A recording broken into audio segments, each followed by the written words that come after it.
Time pertama sekali kita tengok dia punya neck dia ni, boleh tak main.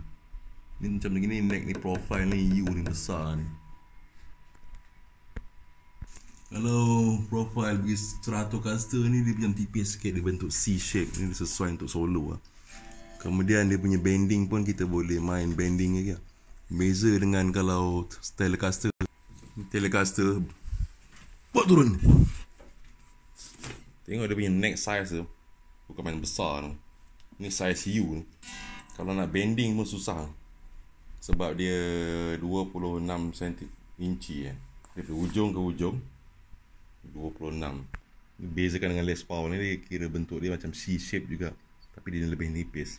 Kalau kita tengok ni antara Telecaster sebelah kanan, sebelah kiri Les Paul, tak nampak beza sangat. Tapi sebenarnya kalau tengok betul-betul, sebelah kanan tu lebih tebal, kiri lebih tipis. Kalau nak beli gitar ni, tengok cara kita main lah. Kalau beli Les Paul ni, kita suka main bending ke atas, lebih senang nak bending. Gitar ni sesuai untuk orang yang main tuang ni. Maksud dia suka main apa ni, tarik-tarik. Kalau bahasa Melayu ni cacing, tak tahulah apa benda istilahnya.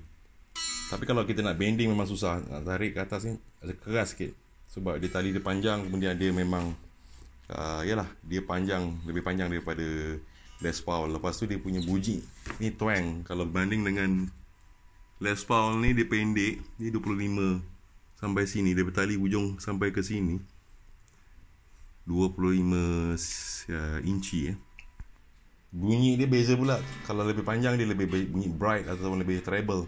Kalau bunyi yang ini lebih kepada bass. Tapi tengok Stratocaster ni, dia punya line ni C. Bending dia ni ada keras sikit, tapi dia lebih lembut banding dengan Telecaster kan. Itu satu. Cara kita nak beli gitar ni, yang pertama sekali kita nak tengok kita boleh main tak boleh main. Dua, kalau kita nak beli gitar ni, kita tengok pada pickup dia lah. Tapi ini pun pilihan juga, sebab pickup ni kita boleh ganti. Kalau kita suka main solo bunyi dry 60-an, 70-an, kita ambil single pickup. Tapi ni boleh ganti dah kepada 2 coil. Macam ni 2 coil, 2. Ini nilai dia lebih kurang dalam 12 hingga 14 lah. Biasa yang tengah ni lebih rendah sikit, lebih kurang dalam 12, 10, 12. Kalau single coil ni lebih kurang dalam 6-7 je dia punya ni, kalau check dengan multimeter lah.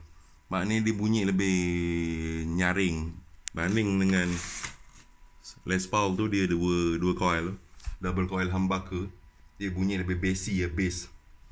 Tapi kalau dah minat nak gitar tu, contohnya nak main gitar Telecaster juga, beli aje lah.